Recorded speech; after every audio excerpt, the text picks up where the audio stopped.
Hi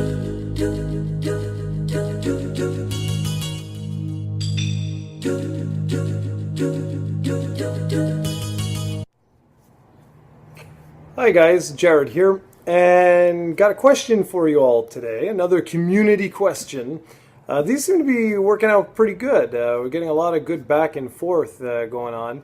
Um, Today's is one I've been meaning to talk about for a little while, and I have mentioned this in previous vlogs and stuff like that, and that is, where do you guys see the industry heading this generation? Now that this generation is out, it's been like half a year that these next gen systems have been out. It's been a full year and what, 6 months or whatever since the Wii U has been out. So I mean, the next gen is here. It's clearly here. I was kind of waiting until the Steam boxes were like really released in full force to do this, but I was like, you know what, never mind. So yeah, where do you guys think the industry is heading for this generation? Do you think it's just going to be the status quo? Do you think PS4 is going to continue its momentum and just sell way more than anyone else? Do you think, what do you think is going to happen? In particular, I wanted to talk about companies like this. This is my badass one-winged angel shirt from Final Fantasy VII. Had to wear that today because I wanted to talk mainly about the Japanese gaming market and how that has radically changed and how that could have a major impact on us in some ways.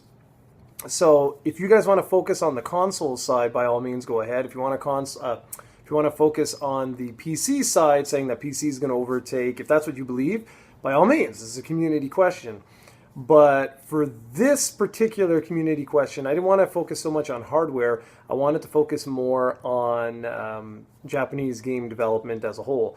You see, over in Japan, the portable scene has started to really die down. And it went from console to portables and now to cell phones. Mobile is massive over there. It's insane how many people are gaming on their mobile devices and how many games are actually selling on mobile devices. But I didn't just want to look at their market in particular. I wanted to say or talk about the Japanese game development studios over there.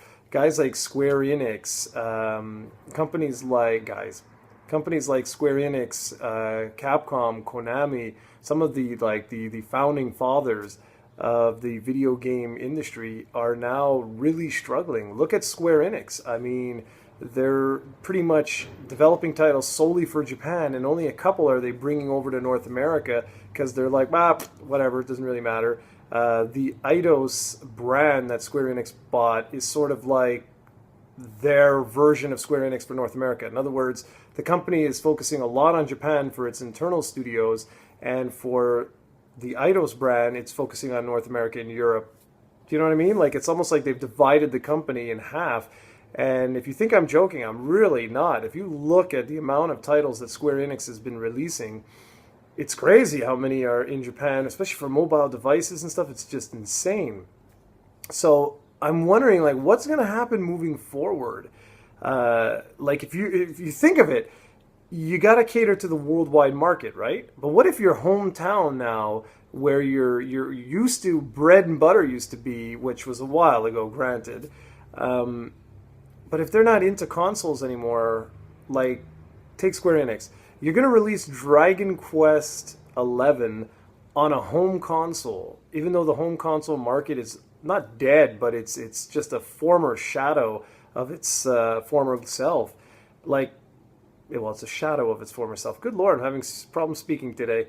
Does that make sense? Do you know what I mean? Or is this where they're like, okay, Dragon Quest XI, that's it. This is where we go worldwide. We're gonna go crazy. And the reason why I asked something like this is because look at Capcom. The company is in not financial ruin, but they're having a really hard time. I did a whole video about how they're pretty much up for sale now. And them too. They're struggling in terms of, how do I make a video game for the Japanese market that wants mobile? Not even, even 3DS and stuff, the sales have really slowed down now. And it's looking like that's it for them. For the Japanese market, even the home consoles, they're just not selling over there. So do we release, like Monster Hunter, do we release that on mobile? It doesn't sell anywhere else really in the world to the numbers that they wanted. Or do we keep it on like 3DS?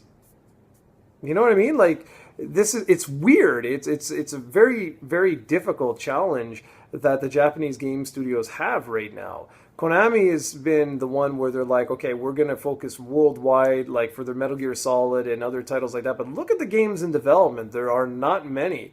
They're pretty much like, okay, we need surefire hits here because game development is ridiculously expensive. These AAA titles, what's going to happen?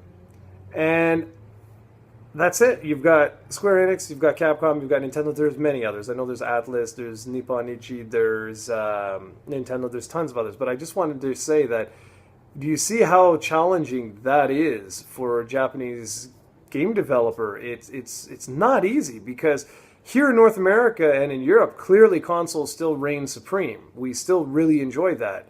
But PC is really catching up. I mean, really, really catching up. The Steam sales are just incredible. And that brings me to another point where I see like the next 5 years sort of heading. The indie scene. The indie scene is incredibly popular right now. It's gone all the way back to like the Atari days where just you and a friend can develop a video game in your house. Obviously, you know, the retro scene has exploded in the last like 5-10 years. And I think that's going to continue. I think you're going to see more and more people going back and reliving their childhood as they get more money in their adulthood. And that just makes sense. That's the way it's always been. I think that's the way it's always going to be. And moving forward, I do think we're going to see some of the prices sort of flatline or just come back to reality here. I think Super Nintendo for right now, for the next 5 years, I think it's gonna start to level off a little bit. I would hope anyway, because some of the games prices are just absolutely insane. But back to indie developers, I do see that for the next 5 years. I think that's going to be a real big push. I really do. And I wouldn't be surprised if you do see companies like Capcom, depending on what happens with their future, of course, releasing some more risky titles, like as if they were an indie developer, because we can't have all these companies continuously release AAA titles. They cost millions, hundreds of millions, whatever. It's crazy, or tens of millions. Not everyone can afford that, but for an indie developer, you could make a really rock-solid title that sells like 1 million units or whatever, or even if it doesn't, even if it sells 10,000, 20,000, and you make a real, like, substantial profit, that's awesome. And I really do think we're going to see more and more and more developers going that route and sort of seeing what they can do. Look at Kickstarter. That's another thing. Really been successful so far, and you could call that indie development because they've, garnered, say, $3 million of development money, and some of these games have been outstanding. So that's pretty much where I see the industry heading in the next 5 years. I think we're going to really see less and less AAA huge Omega blockbusters, except from the biggest of the big game studios, because it's a money issue. I mean, like Capcom. If Capcom were to invest, say, like $50 million or $70 million into some huge blockbuster, and it failed, the whole company could go bankrupt. Do you really want to see that? It's the same as Konami, right? There's a reason why they're putting so much faith in Metal Gear Solid 5. It's because if that does sell as well as they want, they will, it'll generate enough revenue for them to go ahead and maybe potentially release a few other things.